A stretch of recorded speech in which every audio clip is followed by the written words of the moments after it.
Good day, Taos, and we got your news for August 13th, 2013. But before we get started, we just want to do our disclaimer really quick. Well, we just want to let you know that the ideas and opinions that are offered are not those of UNM-Taos, Channel 22, or the town of Taos. So let's go ahead and get started. Okay, came across some news today. RT reporting Mega to run cutting-edge encrypted email after Levibit's privacy seppuku. Well, I guess, did you hear about this? Apparently... So for the audience, who is this Mega person? Okay, Kim.com, owner of Mega Upload, you know, serious big swinging cat in the internet world. Well, you know, he was in the news, you know, not too long ago for basically file sharing videos and music and whatnot and stuff. Well, the NSA approached Mega Upload apparently they approached all the major movers and shakers on the internet, including Yahoo, Apple, Microsoft, all of them, and basically wanted real-time access to the emails of their clients and stuff like that.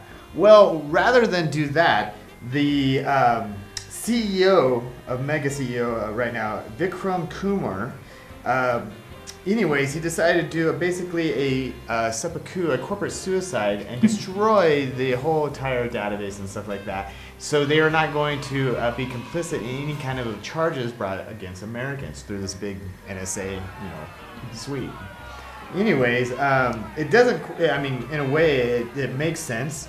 Because even though you promised these clients secured encrypted emails for a period of like 9 years, they decided to go ahead and destroy the whole program together, destroy all the data and stuff like that. And now they have a new encrypted service that's going to be up and coming. It's going to be very cutting edge. But Snowden, I guess, posted on his Twitter or something like that and said this is, you know, one for, you know, the corporations in the sense in the positive pursuit of privacy and stuff. Whereas you have these other major corporations rolling over.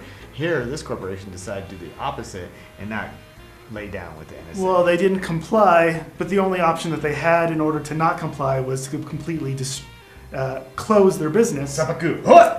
And so that left a lot of email people who use this service for the email, they lost access to their messages and things like that. You know, for viewers out there, if you really want to have some kind of private communication and you're a layperson, you know, you have things like Hushmail, which, you know, the email destroys itself after, you know, 30 days or something like that in the account. But, you know, some people just like their privacy and, you know, I'm all for that.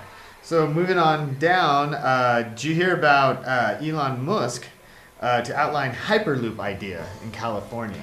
So this Hyperloop idea, this is a method of transportation. Yes, high-speed transportation. Well, see, in California, they've talked about throwing this high-speed rail system around for decades, going from Los Angeles to San Francisco. Well, this guy, Elon Musk, who was also, he made his money with, I think it was PayPal, I think maybe even Segway and stuff like that. He works on the Tesla car or the electric car, which looks like it may become a success. Well, he proposed this idea, the Hyperloop. Basically, it's like this big tube that will shoot you, you know, to San Francisco in like a, you know, in like a half the time as a jet would. I mean, it's faster and it's more efficient than a hyperrail system.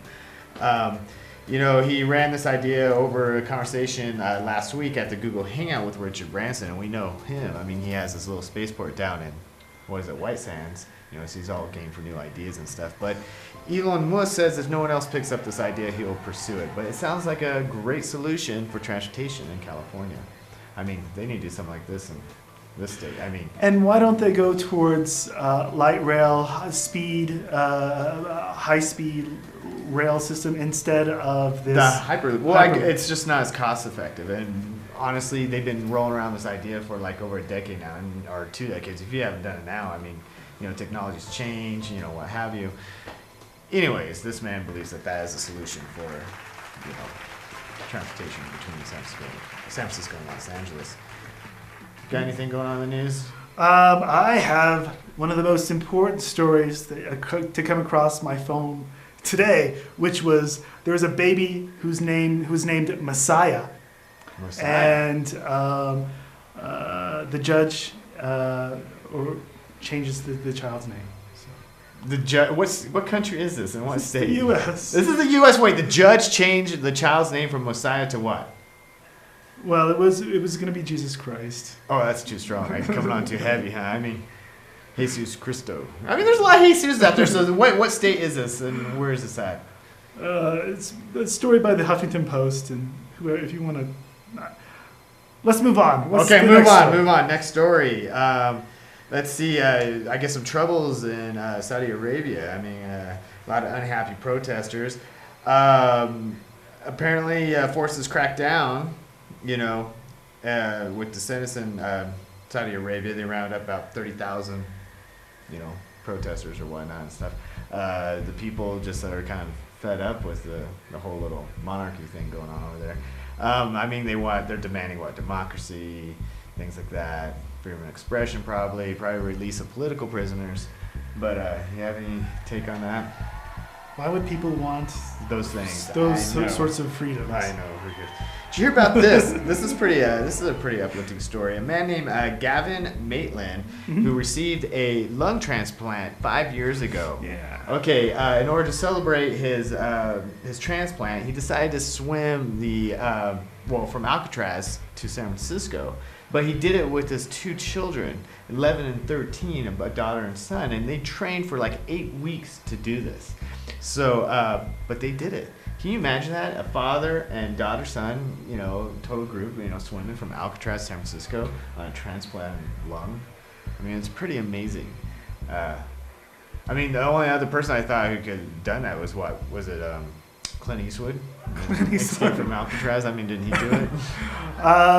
There have been several attempts, but I hear that the water is very cold, and it's a real challenge to do anything like that. Well, apparently this little tight family unit was able to do it. Congrats. Good for them. Good for them. Okay, what else we got? Embassies to reopen. Did you hear about that? They're opening all the embassies across the Middle East. But they're still on high alert. Yeah, there's except for the only one that didn't open up was in Yemen. I guess apparently they are still on high alert in Sana'a, I guess the capital of Yemen. That's still closed, but pretty much they're open for business. I mean, all right, way to go. Yeah, I hope they have some nice parties over at the embassies now that they've been closed for a while. Okay. So, anything else going on? I think we should head on over and do the news. Do the weather. Thanks, Enrico, and good day, Taos. Have your weather for today, August 13th, 2013. Now, expect a high of 81 degrees and a low of 49 degrees. We're going to have 40% chance of rain. We have wind coming out of the northwest at 11 miles per hour, 43% humidity, 10 on the UV index level.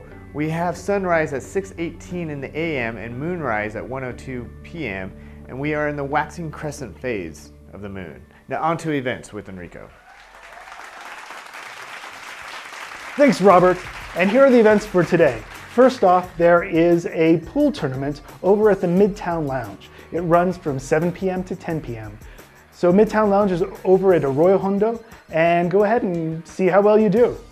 Also, the SMU in Taos is having its colloquium series this evening. It's called, tonight it's the Mexican Way of Death. Go ahead and go on over there. It's a great series and a really good speakers. So anyway, I'll see you next time. Bye.